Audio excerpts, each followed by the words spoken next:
Hello and welcome to STD module of Anogenital ulcer disease syndrome. In this session, we'll be exploring the syndromic approach to managing anogenital ulcers and, in particular, the management of syphilis, which is one of the common causes of anogenital ulcers. This is part 1 of our series on anogenital ulcers. In part 2 of this series, we will dive deeper into other types of anogenital ulcers, further expanding our understanding of their causes and management. This presentation and training module was prepared by the following FMSs from PKD Hulu Langat for your learning pleasure. Let's begin with introduction of genital ulcer disease. We hope that by the end of this presentation, each of you will feel more confident in managing this condition effectively. Genital ulcer disease, or GUD, is a significant health concern worldwide, affecting both developed and developing nations. GUD is primarily caused by 5 sexually transmitted infections. Among the 5, 3 key pathogens are Treponema pallidum, responsible for syphilis, herpes simplex virus type 2, HSV2, which causes genital herpes, and Haemophilus ducreyi linked to chancroid. GUD is characterized by breaks in the skin or mucosal lining, and it can present in various forms such as ulcers, sores, or vesicles. Specifically, anogenital ulcers are those that appear in the genital or anal regions, and they can either be painful or painless depending on the cause. Unfortunately, in many developing countries, including Malaysia, suboptimal laboratory facilities hinder the accurate diagnosis of genital ulcer disease. As a result, most cases are diagnosed clinically, which increases the likelihood of misdiagnosis. This is due to the significant variability and overlap in the morphological presentation of GUDs. As mentioned earlier, there are 5 main types of genital ulcer diseases that we need to know: syphilis, herpes simplex virus or HSV, chancroid, lymphogranuloma venereum, LGV, and donovanosis. Each of these conditions has its own unique symptoms, characteristics, specific laboratory tests for diagnosis, and tailored treatments. LGV and donovanosis are extremely rare in Malaysia. Throughout the world, it is common in tropical and subtropical areas, particularly Papua New Guinea, Southern Africa, India, and parts of South America.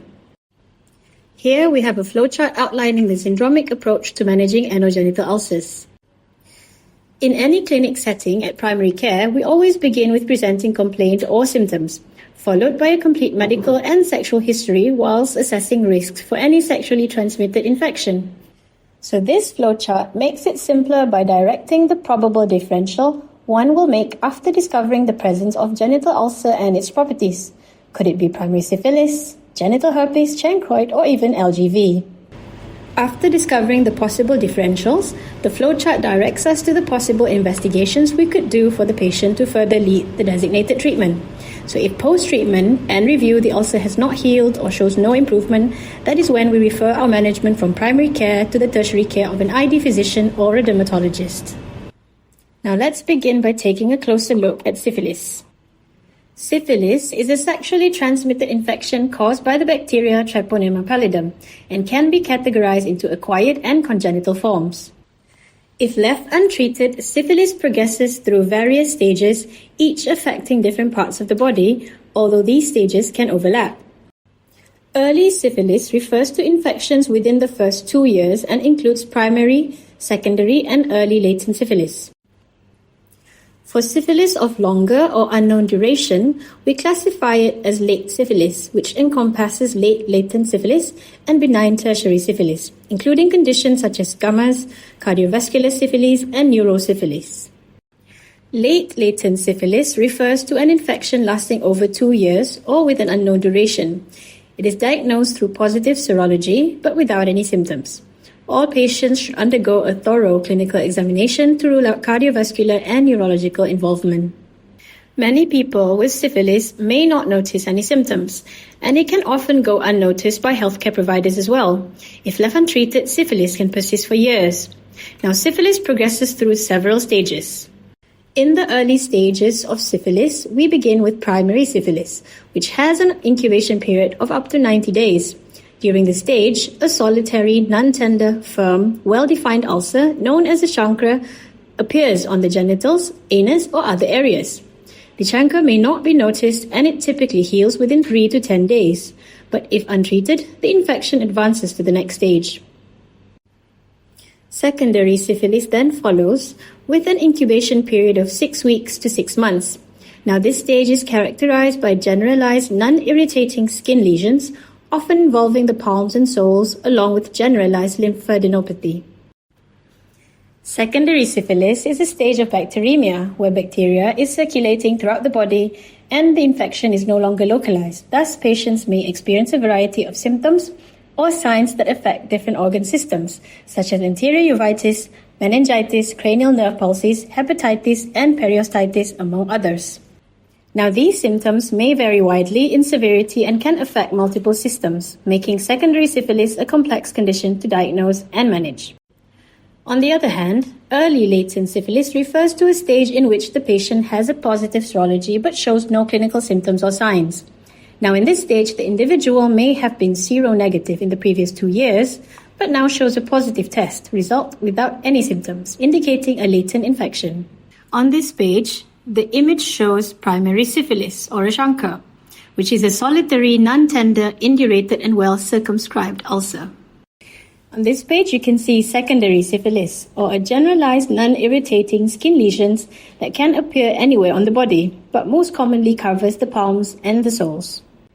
Late syphilis includes 2 key stages, late latent syphilis and tertiary syphilis.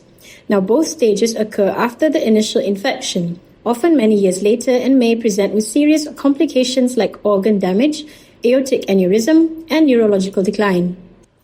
To diagnose syphilis, it requires 2 serologic tests, namely 1 treponemal test and 2 non-treponemal tests. For treponemal tests includes TPPA, CMIA, ECLIA, and RDT, which specifically detects antibodies directed against the bacteria itself.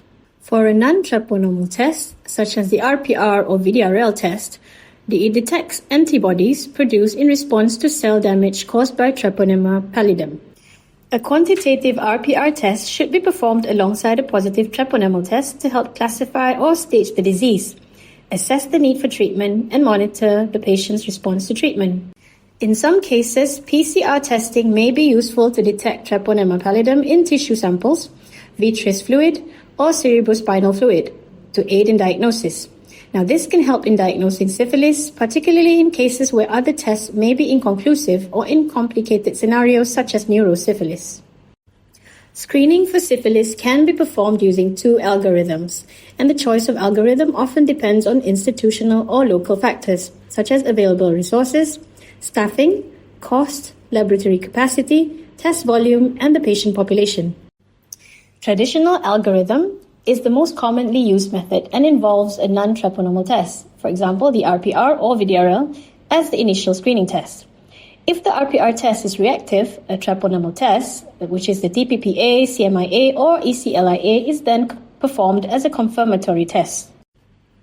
Both tests must be positive in order to confirm the diagnosis of syphilis. This algorithm is straightforward and relatively inexpensive, making it suitable for many settings. Reverse algorithm, however, is useful in settings where treponemal tests are more readily available and where the goal is to reduce false negatives and rapidly identify cases. We start with a treponemal test to detect syphilis antibodies. At our clinic, we use RDTs for faster results. So if the RDT is positive, it is followed by a non-treponemal test to determine if the infection is active or latent. However, when RDT is positive but non-treponemal test or the RPR is non-reactive, we should proceed with treponemal test to confirm the diagnosis. Now, if the TPPA is positive, then this is suggestive of previously treated or currently untreated syphilis. In this case, treatment can be commenced as well. In antenatal screening, we practice reverse algorithm using RDT as explained before. In a high-risk patient, if booking RDT was negative, a repeated test is done between 28 to 32 weeks of gestation. If syphilis is confirmed and treated accordingly, RPR is then performed monthly to monitor titer and efficacy of treatment. The Prozone phenomenon typically occurs in tests that rely on the detection of an antigen-antibody reaction, such as the RPR test for syphilis or other agglutination tests.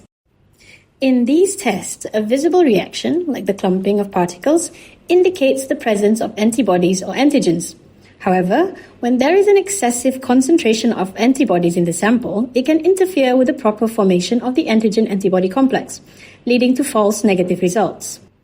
It is most often associated with secondary syphilis, neurosyphilis, HIV infection, and pregnancy. One common way to overcome the Prozone phenomenon is to dilute the patient sample. By diluting the sample, you reduce the concentration of antibodies or antigens, which can restore the proper conditions for antigen-antibody binding.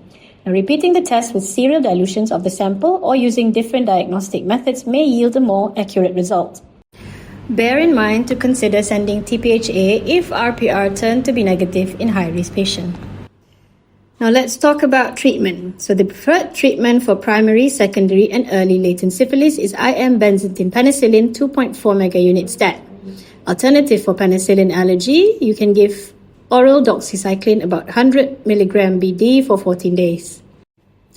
For late latent syphilis, gamma and cardiovascular syphilis, preferred treatment is IM benzathine penicillin weekly for 3 weeks, 3 doses. And for penicillin allergy, you can prescribe oral doxycycline 100 mg BD for 28 days. If a non-pregnant patient misses their benzathine penicillin treatment for 14 days between doses, or 9 days for antenatal patients, the entire treatment plan must be restarted. Contact tracing for syphilis helps prevent the spread of the infection by finding and informing people who have been in close contact with someone diagnosed with syphilis. The goal is to ensure they get tested, treated if needed, and learn about syphilis to stop further spread. Contacts should be advised to abstain from sex until 1 week after they and their partners have completed treatment. Contacts should be traced back according to sexual history and clinical stages. For primary syphilis, 3 months plus duration of symptoms or last negative test. For secondary syphilis, 6 months plus duration of symptoms or last negative test. In early latent, it will be 12 months or more recent negative result. Treatment failure is considered in treated patients with persistent or recurrent clinical symptoms or signs, failure of RPR titer to decrease fourfold by 1 year, or if there is a sustained fourfold rise or higher in RPR titer. In the absence of reinfection, CSF examination should be done to exclude neurosyphilis. Once neurosyphilis has been excluded, retreatment is indicated with weekly doses of IM benzathine penicillin 2.4 megaunit for 3 weeks. For follow-up schedule, review all patients clinically with a repeat RPR titer at 3 months, 6 months, and 12 months after completing treatment. A fourfold drop indicates adequate response to treatment, for example, 1 in 8 to 1 in 2. All patients should be re-examined with RPR titer every 6 monthly until RPR negative or at zero fast state. For pregnant mothers, monthly RPR should be monitored until delivery. Then the follow-up should continue as the non-pregnant patient. Okay, now let's go to a case scenario. Now, Mr. BYD, 28 years old, no known medical illness or drug allergies, MSM and sexually active, visited the KK with complaints of ulcer over penile shaft after 2 months of unprotected insertive SI. Now, it is painless and it's only the first episode. He doesn't know the sexual histories of his current or past sexual partners. On examination, he seems comfortable, and you can see that there's an ulcer at the penile shaft, and there are palpable bilateral inguinal lymph nodes. Now, what could be the most likely diagnosis? Did you get it right? Now that you know it's primary syphilis, what investigation would you like to proceed? A full blood count, B, RDT, C, RDT and RPR, or D, TPHA?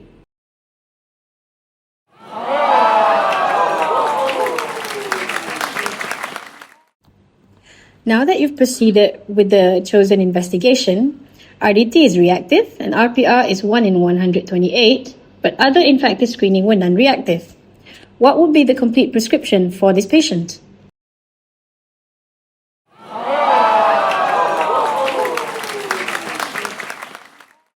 Now that you've treated him with IM benzathine penicillin 2.4 megaunit as single dose, what are the preventive measures you want to do for this patient?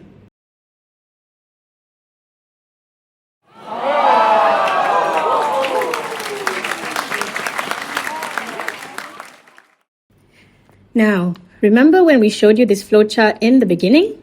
Now looking back at this point, going down the flowchart, answering the initial questions, I hope you can already spot syphilis and manage it well.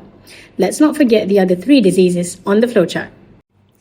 Now to elaborate on genital herpes, chancroid and LGV, let's move on to part 2. See you there!